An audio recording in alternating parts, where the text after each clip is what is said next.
Halo, assalamualaikum warahmatullahi wabarakatuh. Oke, video kali ini nih video pertama apa kedua ya? Gua mau nge-review ini nih, road review KYT TTRZ. Karena gue udah pakai helm ini kurang lebih 5 hari 6 hari lah, seminggu kurang lah. Jadi gue mau nge-review gini deh. Oke, dari pertama dari segi desain. Dari segi desain helm KYT TTRZ ini oke lah, keren keren. Gue pakainya nyaman, nyaman banget, sumpah. Ini helm nyaman, enteng, gak berat pas sudah dipakai.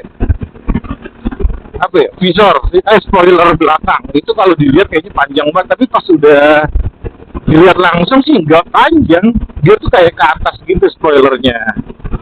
Oke deh, yang pertama itu. Yang kedua, kita bahas kelebihannya dulu kali ya. Ya, kelebihannya yang pertama itu desainnya keren, sun visornya oke.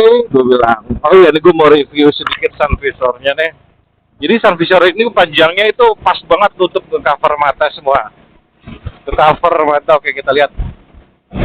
Nah gini, itu pas lah buat gue. Jadi adem nih, kena matahari tuh langsung ke cover semua mata kita, nggak ada ngegantungnya. Kelebihan yang ketiga, apa ya? Build-nya semuanya kelihatannya solid, mahal, nggak kelihatan murahan lah kalau lihat dari build quality-nya. Lalu kelebihan yang keempat buat gue apa ya? Ini kalau buat gue ya, buat gue pribadi nih, ini yang buatnya penguncinya itu pakai mikro apa gitu, bukan D-ring lah. Nah itu gue suka banget karena buat helm daily itu buat gue deh D-ring, oh safety sih, cuman buat pribadi ini lebih lagi pribadi. Buat pribadi itu gue suka yang cuma kayak micro lock kayak gitu, kayak chain strap gitulah, dibanding D-ring lebih simpel, mudah. Lalu yang sekarang kekurangannya yang pertama buat gua, ya helm ini kurang adem, walaupun gak gerah ya. Dipakai sih nggak gerah, cuman kurang adem.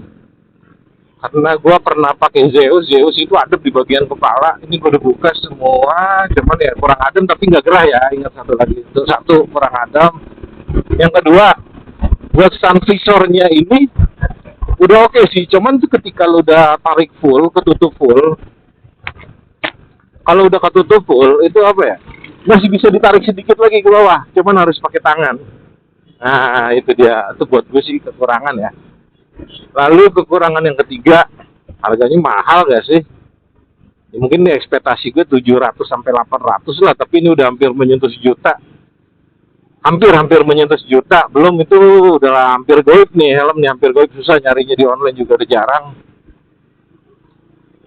Tahu deh, mungkin banyak yang ngegoreng kali ya, mungkin ada beberapa toko itu ngejual 1.100.000, 1.200.000.